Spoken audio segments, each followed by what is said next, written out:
Bonsoir à tous, c'est un plaisir de vous retrouver ce soir avant de conjuguer ces numéros des sports, mesdames et messieurs, amis sportifs.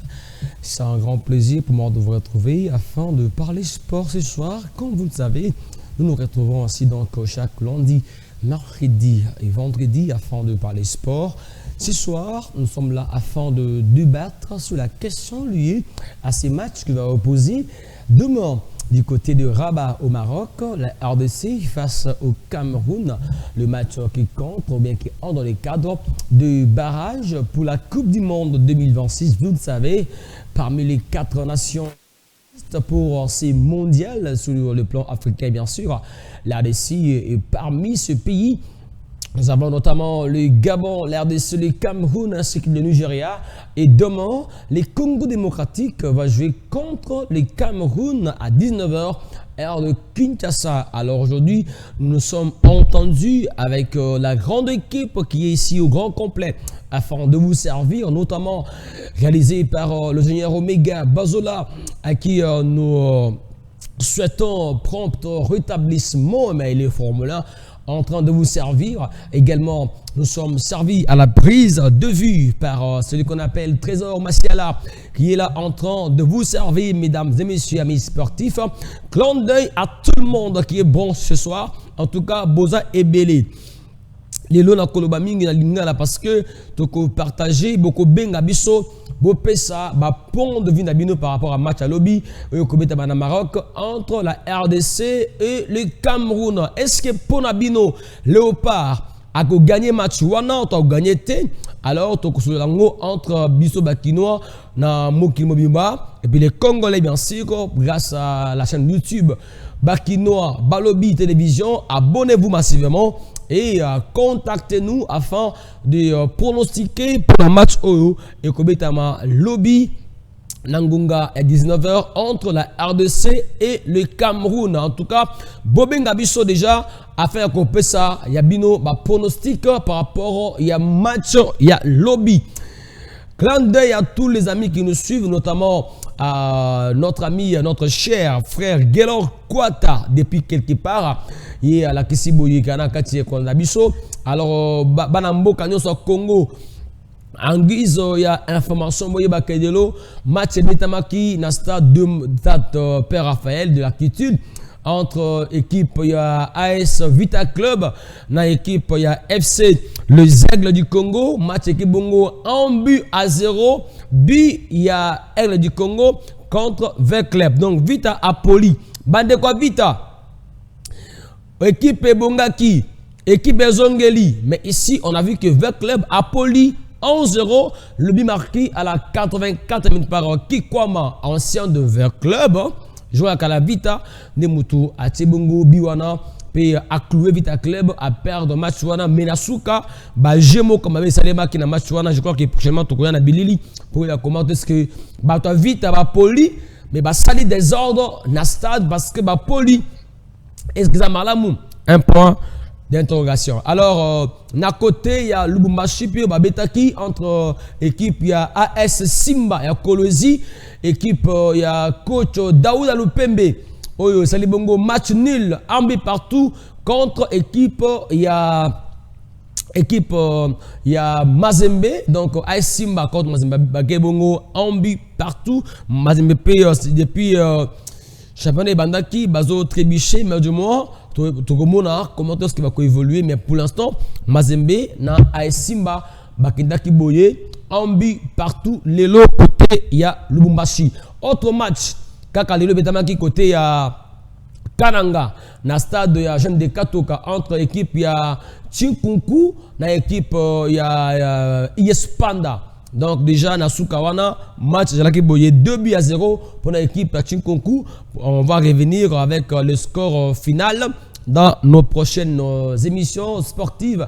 Alors, Sikawa, to zongeli pour na kobeta li solo, il y a Léopard RDC, ou ba kobeta mokolo ya lobby contre équipe ya Cameroun. D'abord, l'isole bandi boye. Coach RDC Otobengi Sébastien Desabre a convoqué ba joueur. La kotanga bango nyonso awa bomona bango. Ba joueur déjà ba komi bango nyonso na Maroc na Rabat. Bisika bakobeta match lobby contre équipe il y a Cameroun. Alors, na ba joueur wana baye tomoni ba joueur mususu baye té. On va prendre la liste de combien bazola. Bon on a ba joueur oyo ba komaki déjà bango wana. Comme gardien Bazami Satou, Timothy Fayoulou et Pansi Lionel, Dimitri Le Trois Zate, à liste Yakala, je crois Yassika Ekoya. On va donc vous donner la liste ya joueur wana baye parce que Dimitri Berthaud bongoni ndengezana balongo la kiye. Donc gagnant Sikaye, voilà. Et Polo, merci beaucoup. Gagnant et Polo Ndemutu aye ko remplacer Dimitri Berthaud. Donc Berthaud azalité. La liste wana na ba défenseur. Toi bongo na Aaron Wan Bissaka. Abaki Kobeta na Manchester. Mais alongwa kuna, j'ai donc calé le pas ali kuna, je vous appelle na Arthur Maswaku, Joris Kayembe, Kapwa di Perzawana, Bouchiri Azali, troisième Azali, Bongo na Chancel Mbemba. Wana côté yaba défenseur. Na milieu, toi na Noa Sadiki, Moutou Sami Samuel, Charles Piquel, Ngael Mukaou, na joueur Asika Owaye, Obazobenga Bagongo Babengi Somae, hein, Soesken. Donc, Ayepe Kobe dans le léopard. On a aussi Théo Bongonda, Balokwisha, Azape Wana, na Nathanael Mboukou. Naba attaquant, Bazaboye 4. Chipenga, Azawana, Meshakelia, Azali, na Fisson Maele, et Sende, na Bakambu. Des joueurs au des sabres azul le collab attaquant pour un match il y a lobby contre Cameroun. Alors Sabino, est-ce que liste oyo ba pessibiso et pas de code de sabre pour Nabino, est-ce que Toko gagner match à lobby? Je crois qu'on va mettre la thématique pour la spéciale RDC Cameroun. Ba pour le pour Nabino, liste ya ba joueurs au des sabres à Bengi Salon Bino. Est-ce que ba koki ko répondre malamu parce que match à lobby tango to beta soto poli et sili donc elika coupe du monde et sili pelibela. Donc si on perd demain et sili nango. Donc on est obligé ya ko gagner match à lobby face au Cameroun. Bon, les gens ont dit que Cameroun Mikolo azobeta bien té parce que bango pe na Cameroun bana makamwe belé. Je crois on va aussi prendre leur liste hein. Bana ba problème belé parce que entre ministère na fédération bayo kanaté. Il paraîtrait que coach il y a Cameroun monsieur Brice Azalate peut-être lobby a donaye muto la lobby. Ceux qui m'ont so et ezakuna parce qu'ils ont des problèmes. Mais non, est-ce que le problème au Cameroun est qui a influencé Léopard pour gagner match à lobby? Question mark. Alors, lobby, est-ce que pour Nabino, Congolais, est-ce que liste au Pessibiso et pas des sabres? Et qui pensa que ça la queue pour gagner match à lobby? Parce que tout le monde va Banza a été, pour la raison, il y a tant de jeux. Tout le monde va jouer à locaux là, gardien Berthaud, qui était comme un chéri. Un enfant chéri, il y a des sabres, mais il y a un oh, a bengi était. Est-ce que pour Nabino, lobby, na équipe, oh, va proposer Bisso, il y a possibilité, il y a qu'au gagner match contre le Cameroun, on a qu'à Moutouna. Alors, on va aussi prendre la liste de l'équipe à Cameroun. Bando Bobi Pete, Obengi Bisso, Opesi, Lobby, match à 19h, heure de Kinshasa. Kobi Pete, Obengi Mbalamoko, parce que nous n'avons pas tout partager. On va un peu partager tout sur la mouquet pour l'équipe Nabisso. Pourquoi on va parler? Parce que, par rumeur de Bimaki, et Bimi est emboli que gouvernement Nabiso et promettre 1 million de dollars na joueur nyonso ce qui toleki na barrage à partir de lobby. Donc ce qui to gagné lobby Cameroun, c'est que match entre Gabon na Nigeria. To ko beta pe soit entre na Gabon soit na Nigeria. Ce qui to gagné match wana mi balé. To se qualifier pour na barrage ya ba équipe ce qu'on a ndenge ya ba équipe mondiale. Donc est-ce que pour na bino ko pesa ba joueur 1 million de dollars et ça malamuto mabe. Donc si on parvenait à se qualifier pour un barrage, il y a souka joueur nyonso à kozwa 1 million de dollars. Si koyo sobo tangi ba joueur nyonso wana. To tanga ba joueur nyonso pour baza combien et que soki ba pesi moko 1 million combien kobima na kesa l'état pour esu na ba joueur wana. Est-ce que idée wana parce que déjà, les joueurs,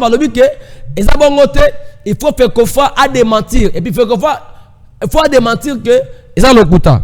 On va prendre un personne, un frère, allô, bonsoir. Allô, bonsoir.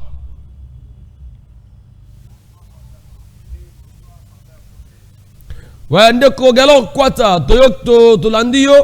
Balaki Léopard 1 million de dollars sur tout l'équipe na barrage pour nayo et ça mala muto mabe.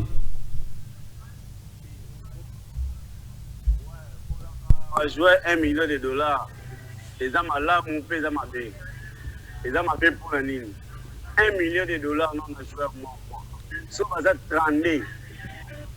So baza 32 na sélection des joueurs dans les listes. Donc 32 millions et kufa pour na ba joueur.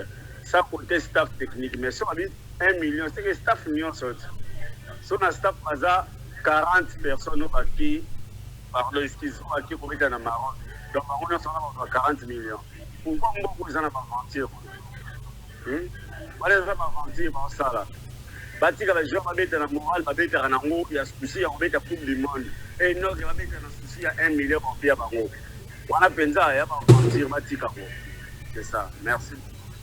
Donc pour yo esengeli ba pesa bango te ba beta kaka na courage na bango.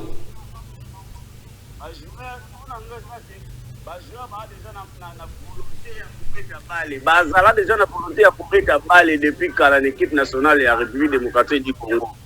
Ba ina souci wana ya kubeta balle. Tant ba na ba club na ba beta ka ya pour l'équipe nationale pour le mondial pour ba se retrouver na mondial. Et les autres comme une étape on fait un barrage. Nous sommes déjà capable de ya bango bato to yebi. Kota ba Congo te puta la rama. Donc ce qui est le va se retrouver na un barrage ya bango bato ba bisa ba monta wana 1 million na mutu 1 million na joueur morali no kota joueur na mutu. Bati ka bango ba beta pale na mutu na bango na volonté na bango ndenge ba yebeke to kunda poto kende mondial. Alors, il y a 1 million, c'est ça, non? D'accord, merci beaucoup, Ndeko Galon Kwata, Tokyo. En tout cas, pour nous, à l'obby, Balongola, Idewana, Yakolaka, joueur, 1 million de dollars. Donc, pour un match, il y a barrage. Il faut pas payer ça joueur 1 million de dollars.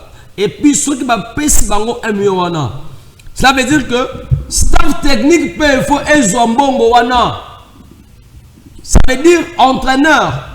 Il faut avoir payé 1 million. Moutounionso on a staff il y a Léopard, il faut avoir payé 1 million. Et maintenant ceux qui basent par exemple, c'est pas moi combien.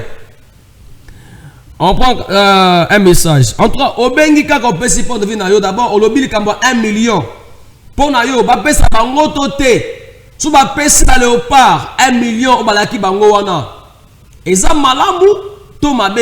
Et puis, au Pessi, pour nous, match à l'obit, vous gagnez tout le pola. Contre le Cameroun, match à partir, il y a 19h. Et à Kinshasa, on prend quelques personnes qui nous écrivent déjà. Bonsoir. C'est bon, pour moi, ce n'est pas normal. Pourquoi dépenser plus d'1 million juste pour le football? Pour moi, non. On va gagner. Bon, de quoi signer? Faut signer que les anani, à l'objet pour naïe, et ça normalité. Que Mbappé ça bat millions. Et Kendera pour un match à lobby. Alors, on va prendre. Il y a beaucoup de messages qui nous arrivent. Hein? Merci beaucoup pour la bande de côté. On a biso na Libanda Yamboka. Merci, merci. Wow, Komikaka, victoire. Plus 33, 6 et autres. Il faut commander combo. Soko bengi biso besi combo na yo. Et puis le bipo na yo. Est-ce que Kopé sa balé au part 1 million? Et puis nous savons, Namboka na biso. So imbongo ebimi. Ebimi boye après ono ba ibaki. Non ekendaki boye.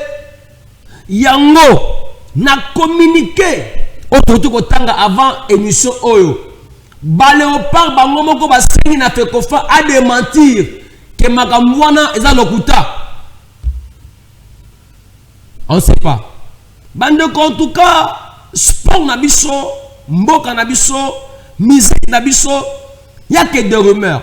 On avait entendu ce côté musique, il m'a fallu poupa.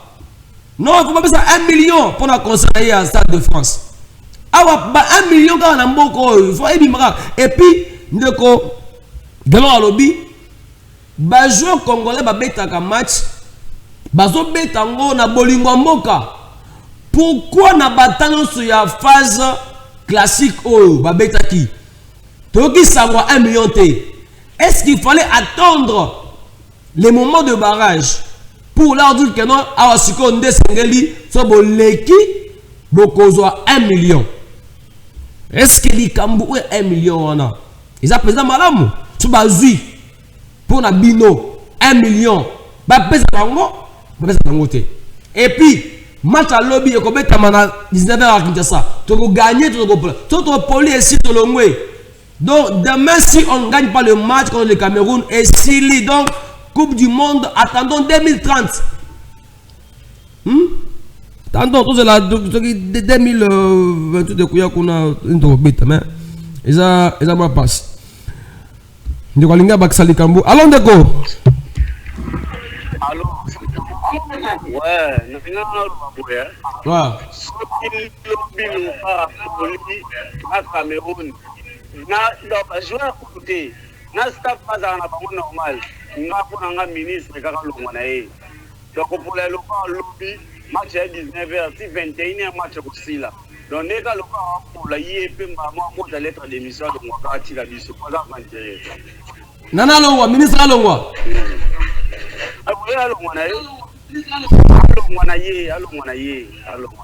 D'accord, merci beaucoup de Gotolandi. Il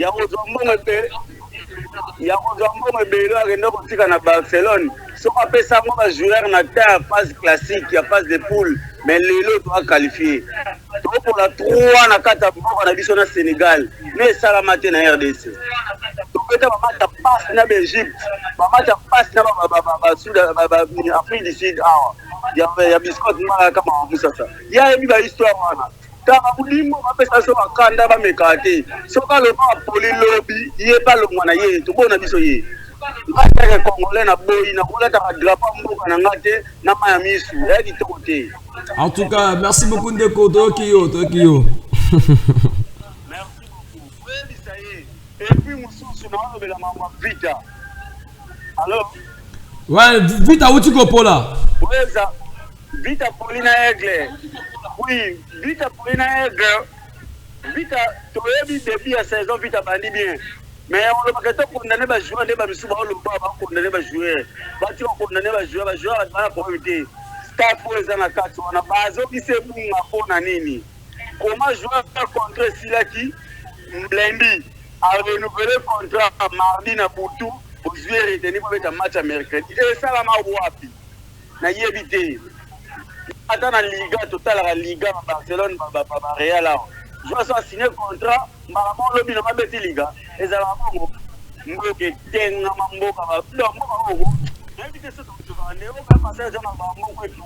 Ndeko, merci beaucoup. dina ba ministre nyonso bakumbwaka abandoki. Merci, merci. Merci ndeko Gelo, ndeko soko bengi biso kofinga te lobaka kapuna yo 1 million kinyeto kendete et puis le bitu gagner to kopola o lobika kofinga mutute. Allô, bonsoir.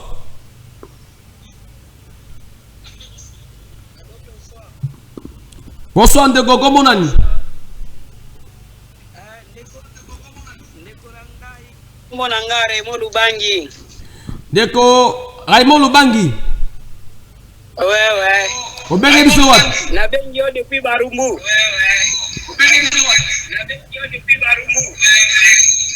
D'accord, ndeko quitte sa volume à télévision et puis au PC point de vue na yo. Point de vue nangai par rapport à match à Léopard. Ndenge ba promettre bango ba 1 million papa ngana boya ngote. Na moni que c'est normal.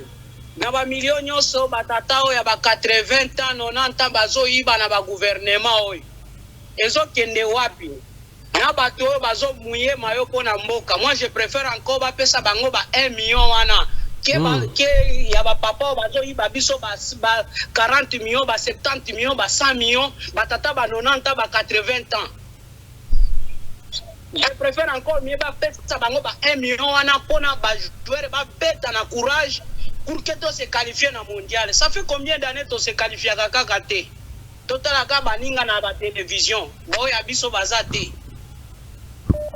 Donc pour la sengeli bazo mbongo wana ezala ngwa motivation. Pesa bango soki ne sengeli ke ba gagner match wana ba pesa bango.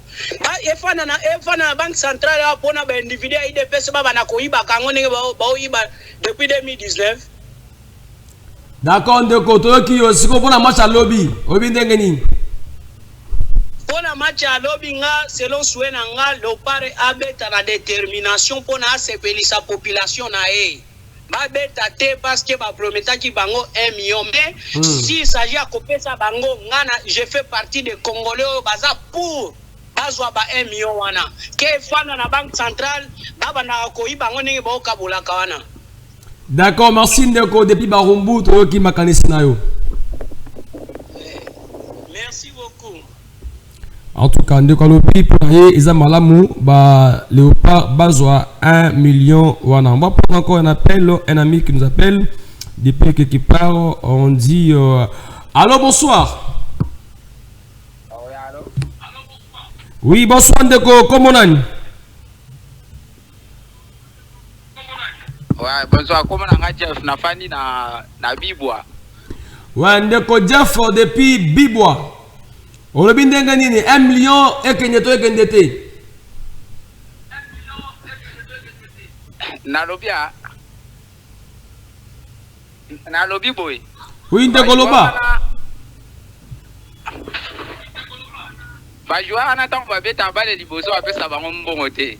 Ba joueur même bango moko bazana posa ba beta bale po ba benga ba mondialiste lokola baninga. Bazo beta te po na 1 million, bazo beta te po na mbongo bazo pesa bango liboso bazo ka prime. Chaque fois ba yaka ko beta na équipe nationale apesa bango prime. Pourquoi comme na match ba pesa bango ba 1 million? Problème na bango za ba beta po ba la kisa donc bazo la kisa volonté na bango ba beta po ba mema biso na mondial. Bango pe baza posa wana. Ça fait 50 ans tozo ki na ngo le ba président. To ki na mondial te. Donc tout ça va jouer na que ba beta po to se qualifier na ba phase il y a des barrages wana ngomi balé po to ki na biso mondial. Ya maka mwana te bino na Congo bozaka bongo o ba sala ki boy o ba pesa ba joueur boy. Na lina prochaine de quoi auto lo bana par rapport à ministre des sports. Est-ce que eloko ministre des sports a sali que pesa mona Barça soit na Monaco ezaka Congo ezali biso mona ba Rwanda na ba komana ba vareza Paris visite Rwanda ba komana ba Arsenal eza problème te wana eza visibilité mboka eza nango mabete batika nde ba joueur ba beta bale nde ba beta batika bango batika ko disel biso na ba 1 million ba nini wana eza liboso ba pesa bango moko wana makamdela yana lo bango wana. Merci beaucoup ndeko siko bona match à lobby.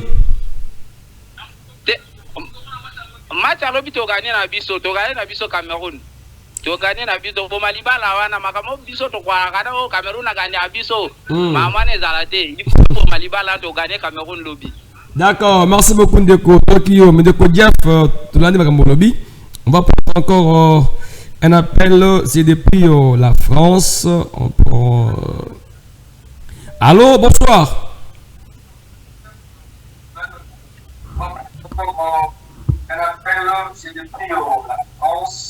Allô, bonsoir.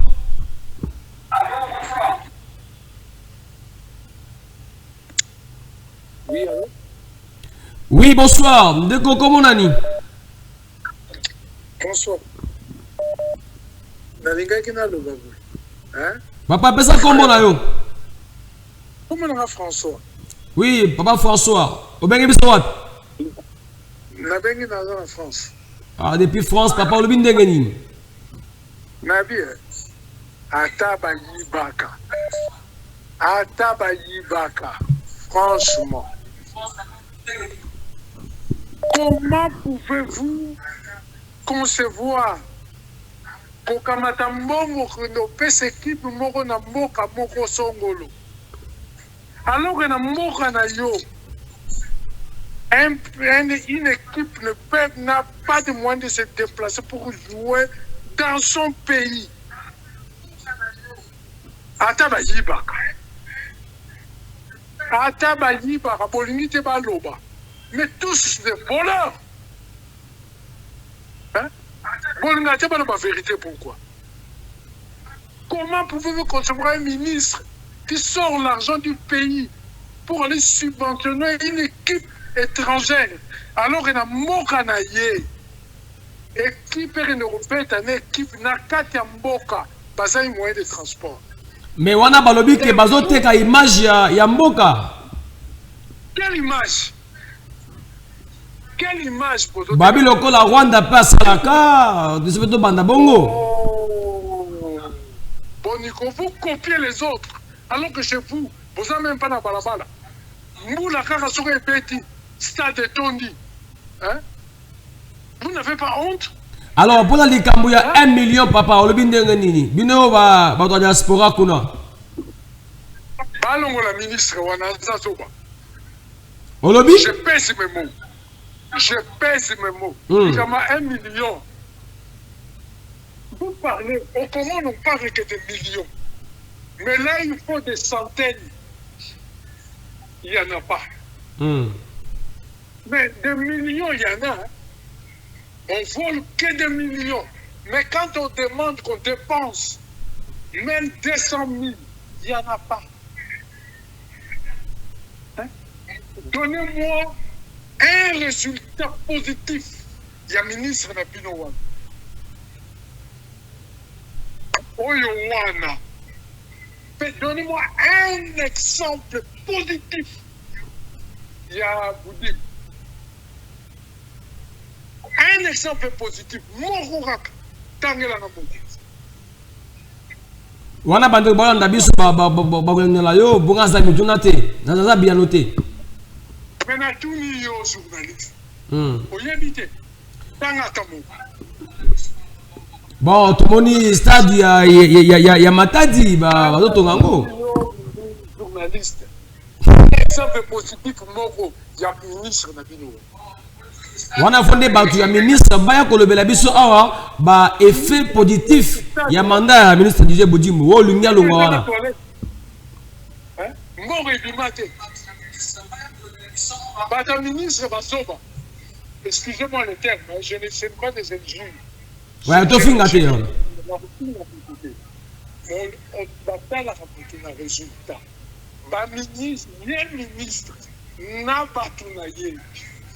Na fingite na lobi pays batala ka bon ko badia résultat na tous les journalistes pour résultat pour moko ka tanga.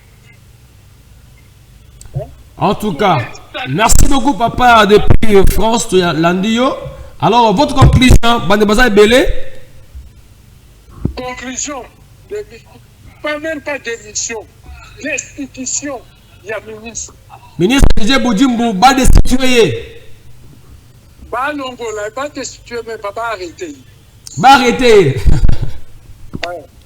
D'accord, merci beaucoup. Ok, papa.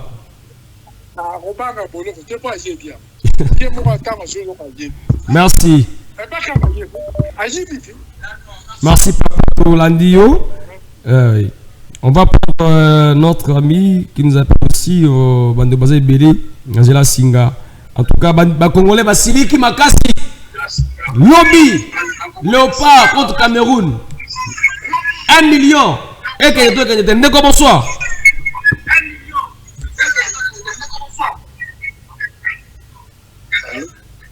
Allô, bonsoir.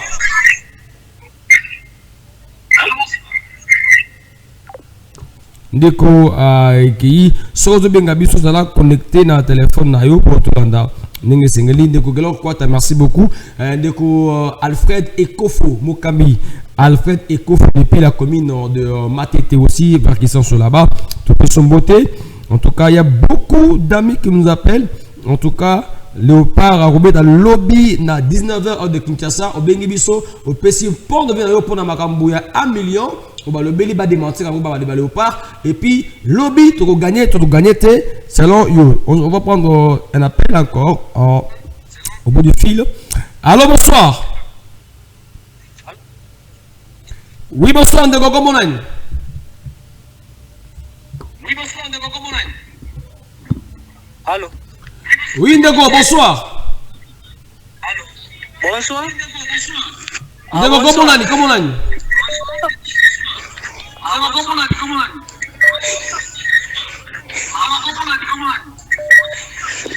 Comment on Charles? Oui, Ndeko Charles, bien aimé Sowat. Oui, Ndeko Charles, bien aimé Sowat. Ah, la Kinshasa. Alors, Olandi Baninga, je peux le bindengening. Alors, Olandi Baninga, je peux le bindengening. Pour 1 million, pour la jouer en abisso, Bapé Sabango. Bapé Sabango. Ok, Bapé Sabango parce que ce sont nos joueurs. Et après, c'est Bézarabiso, tout se pélaga. Kasi depuis Kalawana, bon bagangote, quand on a barrage, babeti makambo 1 million. Bapé Sabango 1 million. Merci beaucoup Ndeko. Bon moment à lobby. Merci beaucoup Ndeko. Bon moment à lobby. Moi ça veut dire facile to gagner. OK, merci beaucoup Tokyo. Merci pour l'appel Ndeko. OK, merci beaucoup Tokyo. Merci pour l'appel Ndeko. OK, merci beaucoup. En tout cas, avis à partager. Ndeko continue de la biso voice parce que nakoko inabi makambo na quantité. Il me sera très difficile il y a cause de la voice au moins ce qui au bengi biso to comme message normal na otanga mais ce qui au lobby au la voice moyen na kango et cause la penalité parce que je suis en direct ce au bengi au petit combo na yo au but comme il y a 1 million puis au petit score et match à lobby entre la RDC et le Cameroun. Merci beaucoup Ndeko Hervé ou à benga qui depuis quelque part. Merci Nabandeko Toubalanda Bisso. On va prendre cet appel, on va dire ici. Allô, bonsoir. Oui, allô, bonsoir, chef. Oui, papa, comment on a dit? Comme on a champion gelé, on a bien eu Kauka. Oui, depuis Kauka. On a bien gagné pour la Makamodele ou pas? On a lobby boye. Batika. Biloko wana biso to ba congolais ba joueur wana mbongo wana esala bango lote po bazwaka dela ba club eleki wana soki esenga même 5 millions batiela bango to pour sa qualification konza mboka pesa pour sa qualification biso so pour sa qualification pour na mondial tous a ini nation eza munene 1 million 5 millions to 10 millions eza le côté pour la nation le roi RDC batika biloko wana to encourager ba joueurs na biso to pesa bango chance. D'accord, merci beaucoup Ndeko depuis quelque part. Alors on peut si pour la match à lobby au lobby ndengeni Notre ami est parti, on prend quelqu'un d'autre. En tout cas, beaucoup de personnes nous suivent partout dans le monde entier ce soir. On va dire allô, bonsoir. Bonsoir. Bonsoir Ndeko, comment on a dit? Ravi. Ndeko Rabi, depuis où pour Bengali Bissou? Depuis aux zones. Toujours quand Ndeko Rabi. On a 1 million. Ils ont aidé à Malamu pour nous motiver. Moi, ma casse, ma Ngongo, volume. Pour nous 1 million, ça problème. Et c'est un bon et l'eau qu'on sortant ou commis na souka. Moi, motivation, et c'est bien. Et pour motiver, bango babé ta bien. Mais Batbalobi, pourquoi pas? Bah match au Tobetaki Kalawana, bah match à Sénégal, bah match au Tobetaki bah Soudan, Topolaki. Pourquoi pas? On n'avait pas parlé de ça quand on a le 1 million. Ils ont circonstance mon côté. Ils ont circonstance mon côté. D'accord. Alors pour le match à lobby, est-ce que les joueurs au Barouyawana pour gagner Cameroun lobby?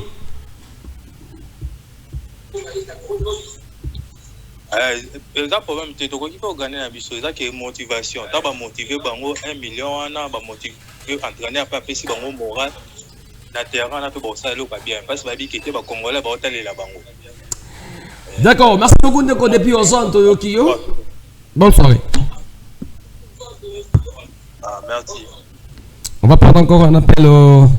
Les femmes n'appellent pas. Maman, 1 million, maman, bolobile gamouté. Awa balé para mi bali 1 million. Oya basi kutu. Otanga kutu kunate. Oubliez. Allô, bonsoir. Allô, bonsoir. Oui, bonsoir Ndeko. Comment on a? Allô, bonsoir. Comment on a Jimmy Mido? Ndeko Jimmy depuis où a bengi biso? Na Njili. Depuis Njili Ndeko. Na bengi bino na commune na Njili. D'accord Ndeko, lobi ndenge nini? Na biboy. Nazoka kande bandeko bayoloba. Naoka kande bayoloba, mais ezokamwisa ngai congolais andimaka baninga te. Andi manini, Congolais andi manini pona yo. Ki mutu mususu kuta lobi ke. Sadi tango ba lobi ke ba pesa baninga o bazo défendre boka. Ba pesa bango 1 million. Soki zaki mwana na mama oya bazwa 1 million. On a qui moi na bango moko. On a ligne comme 5 millions pour tout bonga na famille. Bazo défendre mboka. Non ki kutu mususu ayo koloba ke ba pesa bango po bato ba yibaka bana 2019 ba bandere ko yiba batatangi batayi DPS.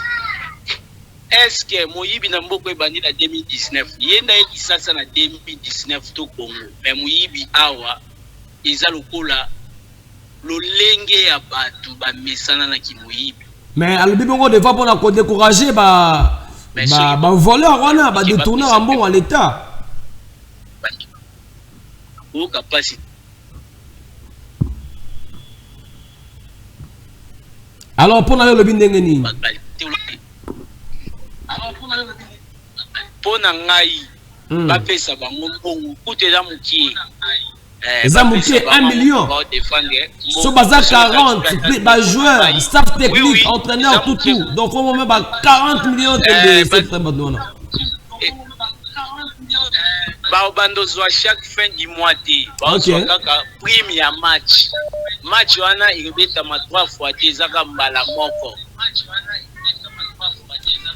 D'accord, merci beaucoup Ndeko Tokyo. Lobby to gagner pays.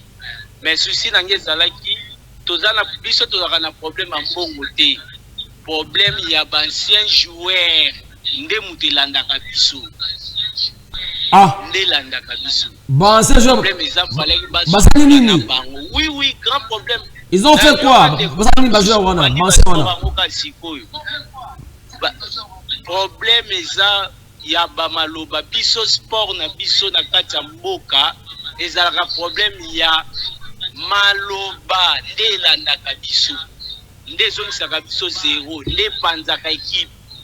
Donc soki bandi koconstruire kobanda ne bandeli ya maloba ya bato babetaka mondial nde tokozwa solution mbongo wana kuta eza na problème te.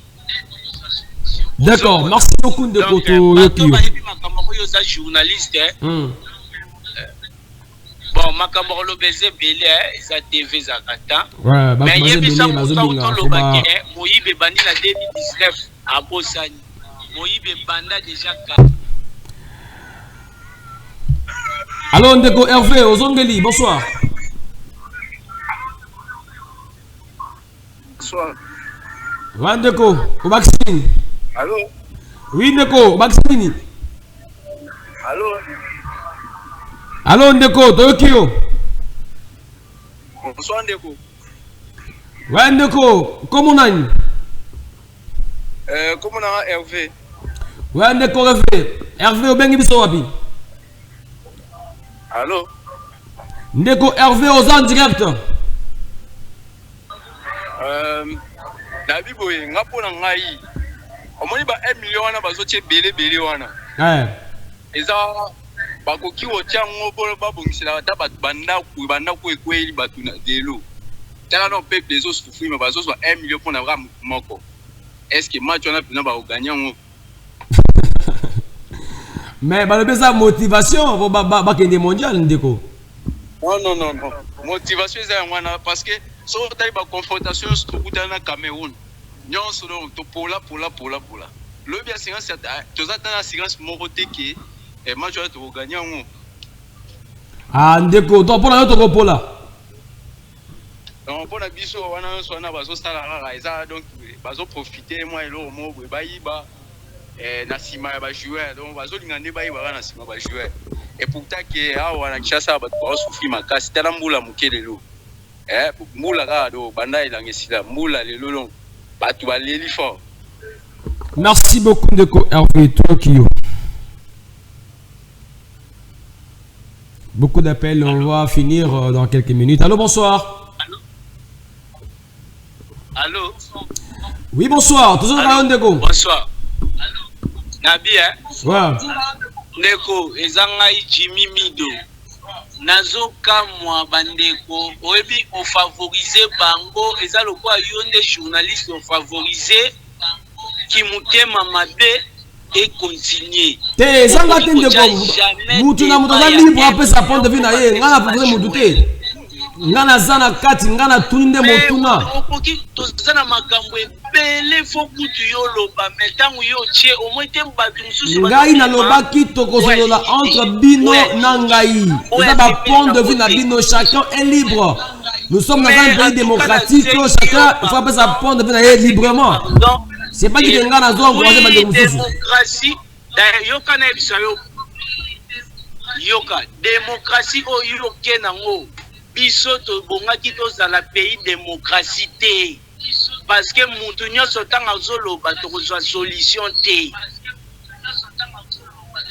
tant mutu nyonso azana ba proposition toko réussir te ba chinois batalelaka mutu moko ba s'en sortir na makambo bazalaki nango démocratie to mérita na yango te biso to ta démocratie botisa biso na ba pays nyonso tokangama na bango. D'accord, Ndeko Tokyo vraiment Ndeko Nido.